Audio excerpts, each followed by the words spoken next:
Many problems that human beings are suffering is simply because we have lost that awareness as to how to be in sync with the many forces.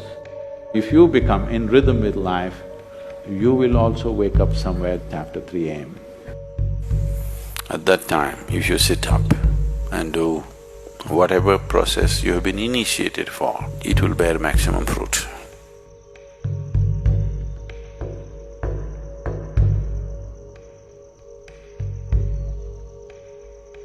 In the way the planet is spinning and what is happening, something very fundamental changes somewhere between 3:20 to 3:40.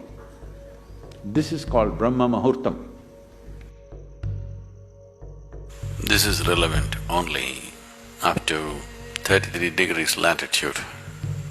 Your system, human system, functions in a certain way. It is a possibility. So, there has been an awareness about making use of this possibility. Your life is a product of many things that we call as the universe, many things that we call as existence. So we are a consequence of a certain phenomenal happening that we call as cosmos. We are not an individual existence. So when you get in sync, certain things will happen.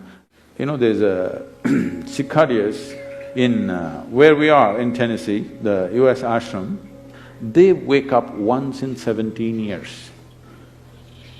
Can you beat it? They know it is 17 years and they come awake and they breathe and they go back to sleep. They're keeping time once in 17 years. No alarm bell anywhere. Well, how is this? I'm saying they're in sync with nature. We have lost sync within nature and we think that is our nature. No.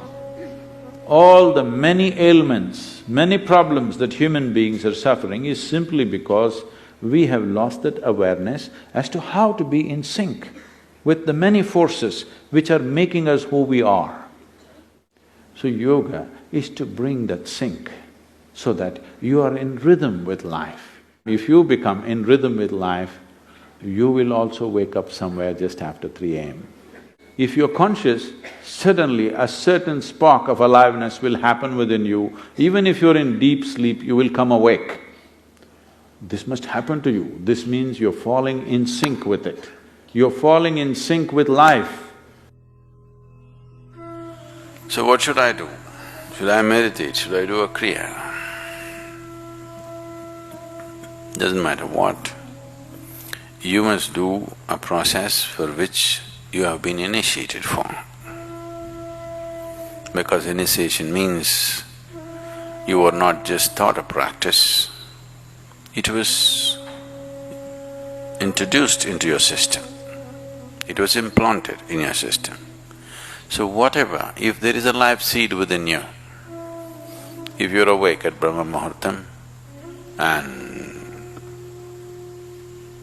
sit for whatever that practice is, it bears maximum fruit because of the way the planet is behaving in relation to your system.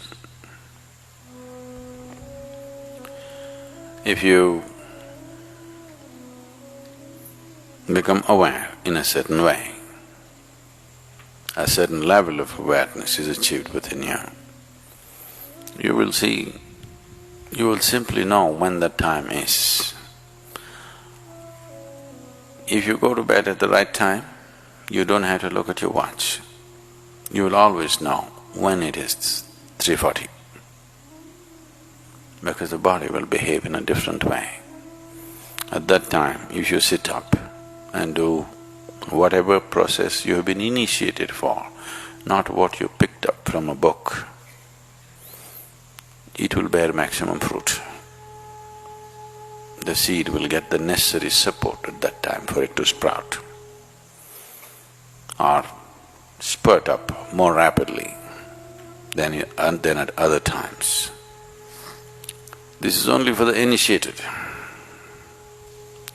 If you're not initiated, you're a book yogi,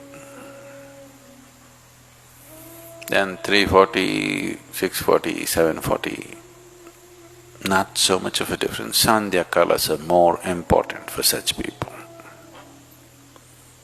Sandhya means 20 minutes before sunrise, 20 minutes after sunrise, or 20 minutes before sunset and 20 minutes after sunset. The same goes for noon and midnight, but they're of a different nature. So these two twilights are better for the uninitiated. 340 is good for those who've been powerfully initiated.